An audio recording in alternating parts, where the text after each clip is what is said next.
Hello and welcome to the show. I am here on Forza 6 with another autocross car build, and my vehicle today is the Rolls Royce Wraith. Yes, we are going to try and make a barge into an autocross car. Although, admittedly, this might not be quite as ridiculous. It might not be quite as ridiculous as the Hummer. It might not be quite as ridiculous as you think. I have actually seen, it was at Goodwood this year, somebody drove a Rolls Royce Wraith really rather quickly up the hill climb course. I'm sure you can find a video on YouTube. It's incredible how hard they pushed the Wraith up the course. Yeah, I mean, it's likely to. It's certainly not going to be up there with the Mono. I would very highly doubt it. But we might see this challenging sort of the Fiat and the Lotus Carlton. At least that's what we're going for, hopefully. Now the big question I had with this car, it does start off as B class. Now the cars for this series have to be made into A class to run at the Rivals event. I'm not allowed to change the driveline on the vehicle, so I'll be keeping it as rear-wheel drive. I wouldn't change it anyway. On this, it'll add too much PI. My big hope for this is I can get both of the race tyres and the race weight reduction on the car. And by the looks of it, I think it's quite promising. We are. It starts off quite a lot of weight, lots of power, plenty. But yeah, we're just got into A class with the race tyres, so I'm thinking we're probably going to be all right. We might have some decent sized tyres on the car.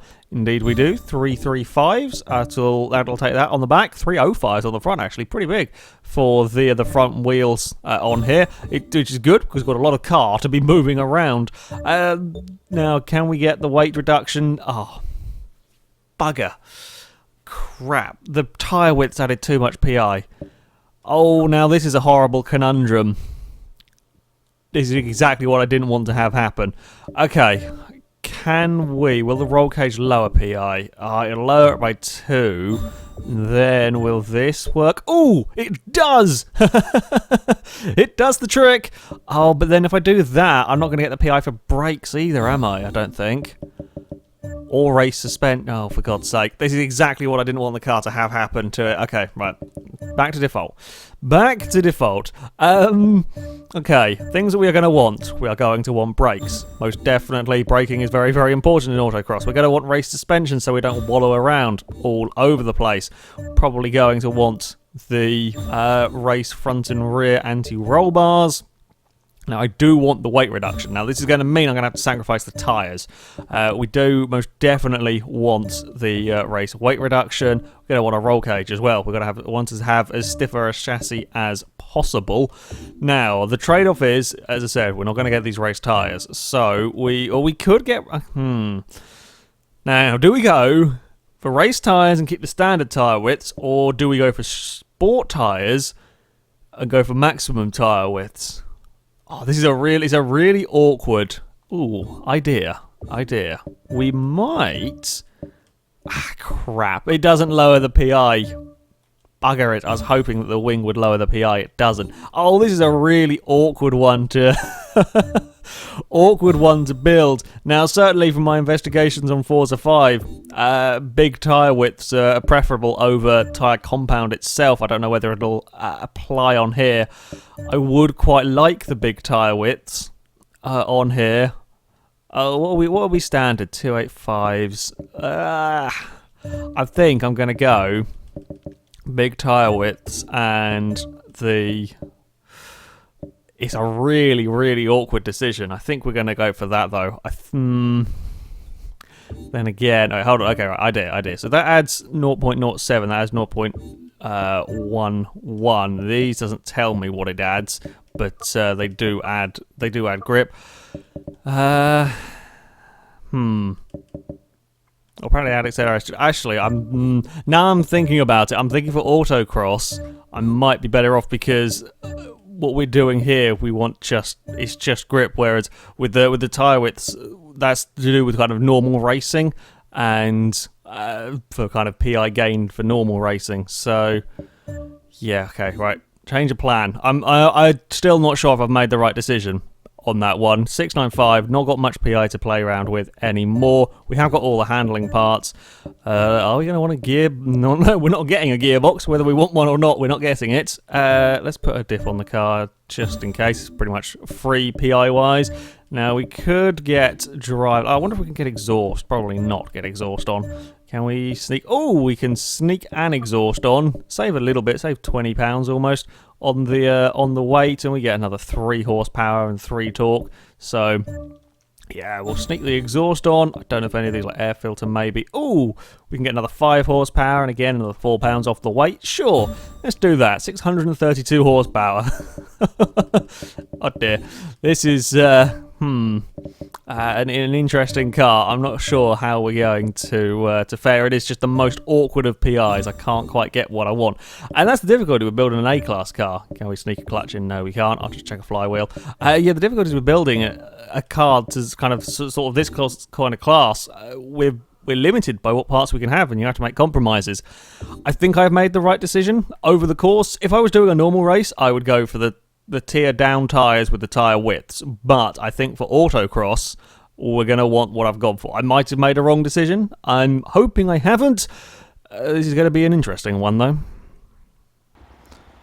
Right, I am here at Hockenheim, ready for my 3 attempts at the autocross course. Our current leader is the BAC Mono with a 207.7, and I think we're unlikely to get the Rolls Royce near that. However, it's the 215s, the Fiat and the Lotus Carlton, that we may see the Rolls Royce be able to challenge if we have the handling. Let's face it, this is a far larger, far heavier car than either of them two, so it might struggle. It should beat the Hummer. I would expect it to beat the Hummer, but yeah, I'm curious to see how the Wraith will deal. Let's face it, the Wraith is not exactly designed to be a sports car and to be dealing with an autocross course. But never mind. Let's see, how do we change direction? Have I done a good decision? Handles pretty well. It actually got quite short gear ratios as well from standard. It does not handle like a barge, as I was slightly expecting it to. The reflection is awful. There's really bad reflection. I can't really see very much of what I'm doing through here. Oh, it actually handles really quite nicely. This car is not too bad at all. Oh, we're struggling. This reflection is absolutely awful. The interior colour is just terrible for racing around here, but I'm really impressed with the way that this car drives. It drives really nicely. It changes direction really well. It doesn't feel like a £4,000 luxury car. I mean, that was only a little lift through there. Okay. Rolls, you are impressing me. You are really impressing me. And the best thing about it is, despite having all of this power, it is actually pretty good at putting it down. We're not spinning the rear wheels up too much. It's a little bit, sure, but it's not terrible, certainly. Now, this is where we may come undone. Oh, I turned in far too soon. That was completely my bad. But, I mean, we've got the grip, so that thing I can turn into soon on some of these corners. We've got really good grip. I mean, we're flat out here. No fear of sliding in the rolls. Brakes are, not good. I thought they might have that issue. Okay, yeah, we don't really get stopped down there. I was pushing my luck that time. A little bit on purpose, just to see. But, yeah, no, brakes aren't ideal because it is such a huge amount of weight that we're trying to get stopped down there. However, the handling, the actual cornering grip, it quite suits my driving style. It's quite balanced in a way that I like the car to be. It's a little bit understeery, but the rear end is really, really planted on the road. It really, despite all of the power, it really doesn't want to slide that much. It's a little bit of, if you boot it like a moron, the rear wheels will spin, but aside from that, we got across the line. Yeah, I mean, I hit a couple of gates. We're looking like we could beat the Carlton and the Fiat. I think we could stand a chance with the Wraith.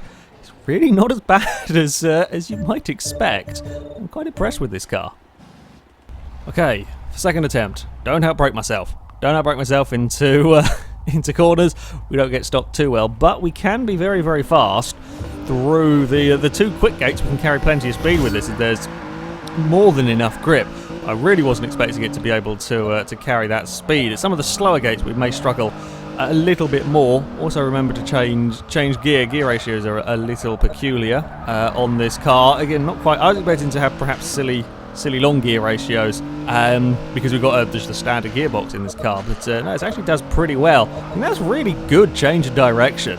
through there. It does really well on that section. Just try and get it slowed down through here.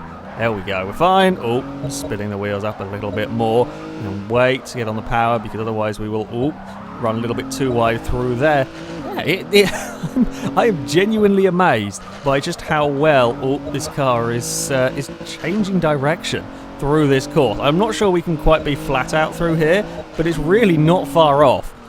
That's some seriously good handling from this, and it is going at a decent speed. I mean, we can get some decent acceleration going in between the gates because we do have so much power, over 600 horsepower in this, far more than we're going to get, let's face it, from most of the autocross cars that we're going to have around here. 600 horsepower in A-class, certainly for pure handling built A-class cars, is pretty good going.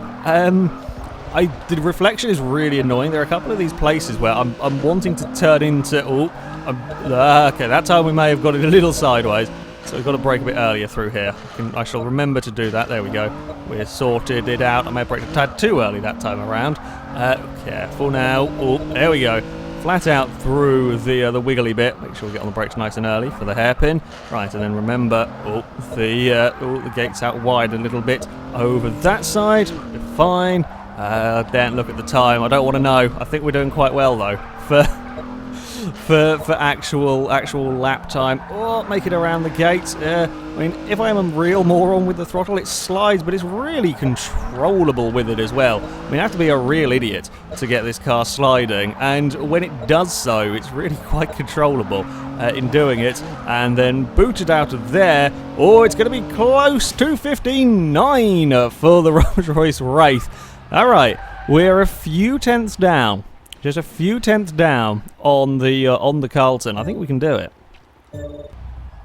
On to our third and final attempt for the Wraith. Can I find just that little bit more time? I am hoping so. I managed to find 3 seconds with the MX-5 on its final run. Not quite sure I'm going to be able to find that with this, but I'm going to give it a damn good go. But the trick is now not to suddenly start trying to overdrive the car. This is better than I expected, but it isn't like the MX-5. So there's still going to have to be a certain element of caution. That's really not bad. 100 miles an hour through that first gate, and that is a quick gate. Can we slow it down though for here? We can do indeed. Yeah, you carry that so much speed through that first part, it actually puts you in a little bit of trouble for further down the course. The weight of this car is the weight of the car to do with braking more than anything. The actual change of direction, I don't feel like this is a super heavy luxury saloon car. It's just the braking that we feel it the most. I actually think I was a little slow through there, trying to make sure I didn't make any mistakes. Oh, carefully does it around here, and now don't get the car sliding. Don't get it sliding. I mean, of all the cars I've driven, this one here is perhaps the most cooperative over that little section. We've had a lot of oversteer problems with cars fighting about down there, but this one here is actually pretty good at putting down its power. Right, weave through the gates, and then this bit here. I mean, that bit there we can get it sliding, but it's nowhere near as bad as a lot of other cars we've seen. So, yeah, the handling of this big old beast is not too bad at all. I think we were better on the brakes through there. Getting the braking there for that corner is so difficult to make sure you get it spot on. I'm so used to braking to take the corner normally, and you've really got to slow it down in a slightly different way. Or we've just had to have a little alteration of course there with the really awkward position gate. The real trick now is don't overdrive the car into these final corners. I'm trying to take it quicker, but you've still got to be careful through here. Don't try and jump on the power too soon. Get through these corners. Come on, don't try and cut them too tight. Remember, we're still in a massive barge. Run to the line. Come on, Rolls Royce. I think we're going to do it. We are. A 2:14.5 puts the Rolls Royce into third. I found a second and a half actually on the final run. That Rolls Royce is really not that bad at all. I mean, if the brakes were better, if it got stopped that little bit quicker, we could probably get it maybe down towards the 212s even. the fact that it is such a heavy car, it really doesn't feel it through some of the higher speed change of direction. I thought it was going to be really bad through, especially the 2 high-speed gates. I thought that was where we were going to have all manner of issues. You simply don't. It's really very, very good. Deals with its weight fantastically well through them, through those changes of direction. It's just trying to get it stopped again. I mean, on that run there, I really overshot into what would be normally turn 2 for Hockenheim. I really overshot my braking. I only just got it stopped for the gates because I was carrying so much speed, and this car just doesn't quite have the braking that I'm used to almost. It's yeah, the getting the braking right is the big challenge with this car. The rest of it does really well, really bloody well at Autocross. It puts all of its power down very, very well.